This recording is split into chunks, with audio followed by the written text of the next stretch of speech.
Hola, ¿qué tal? ¿Cómo están? Sean todos bienvenidos a este video. Soy el licenciado Wilter Mendoza y en esta ocasión con ustedes compartiremos una nueva temática, darles nuevamente la bienvenida. En esta ocasión hablaremos sobre las partes de la célula. Nuevamente bienvenidos y comenzamos con la información.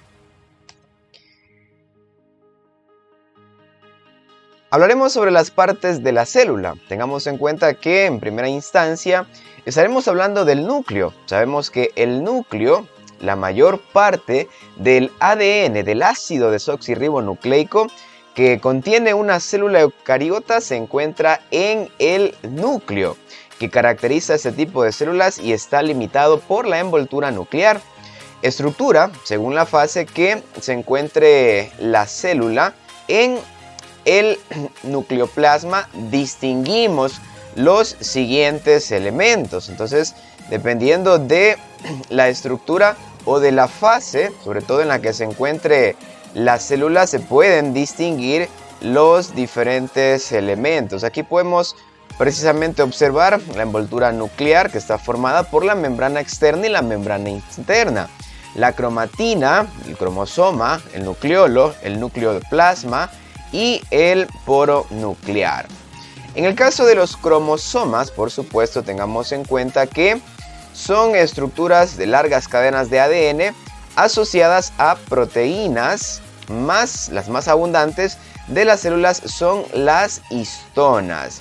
Estas proteínas también permiten el empaquetado y el desempaquetado de los cromosomas según la fase del ciclo en que se encuentre la célula. Además de ello, pues también hablaremos, por supuesto, del nucleolo. En el caso del nucleolo corresponde a un pequeño, precisamente un pequeño corpúsculo más o menos esférico y denso, que podemos distinguirlo al microscopio óptico debido a su tamaño, entre 1 y 7 micras, que es la millonésima parte de un metro. El núcleo está formado por la cromatina de diversos cromosomas y por proteínas asociadas al ARN. Puede haber uno o más de uno también.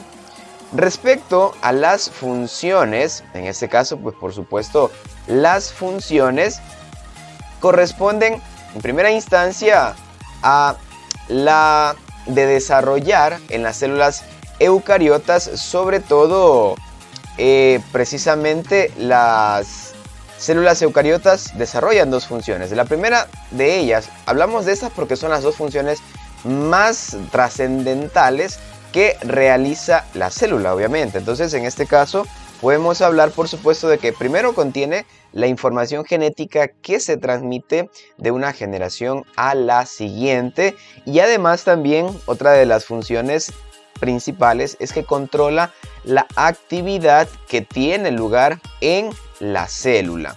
Además, estas funciones, por supuesto, son posibles por el hecho de que los cromosomas contienen un mensaje contenido en la secuencia de los nucleótidos que determina la síntesis de las proteínas de la célula.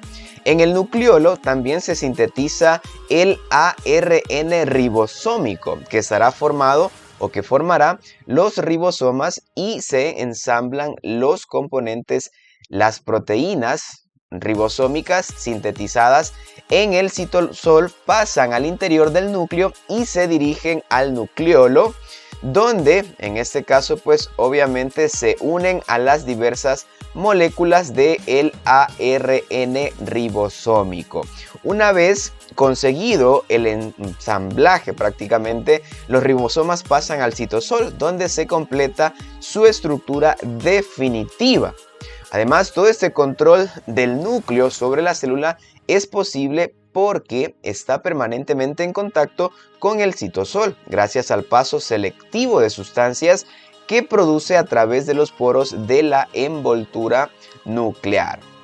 Por otro lado, también vamos a hablar, por supuesto, en este video sobre la membrana plasmática.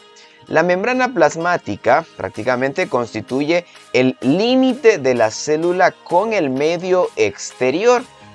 Además, respecto a la composición química, por ejemplo, podemos decir, sin lugar a dudas, que desde 1899 se sabe principalmente que las membranas plasmáticas están compuestas fundamentalmente por lípidos que se disponen en una doble capa o bicapa lipídica en la que se insertan diversas clases de proteínas.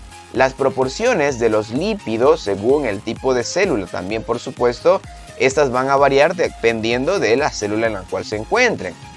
Los lípidos también que intervienen en una mayor proporción en la composición de membranas son los fosfolípidos, ¿sí? Precisamente, y también el colesterol, que son, claro, porque hay una variedad de lípidos mucho más grande, pero los que intervienen en una mayor proporción en la composición de las membranas son los fosfolípidos y también el colesterol. Y vamos a hablar de cada uno de ellos. En el caso de los fosfolípidos, estos sin lugar a dudas son los que constituyen la estructura básica de las membranas y están formados por una cabeza hidrófila o polar y dos colas hidrófobas o apolares, es decir, que son moléculas afipáticas.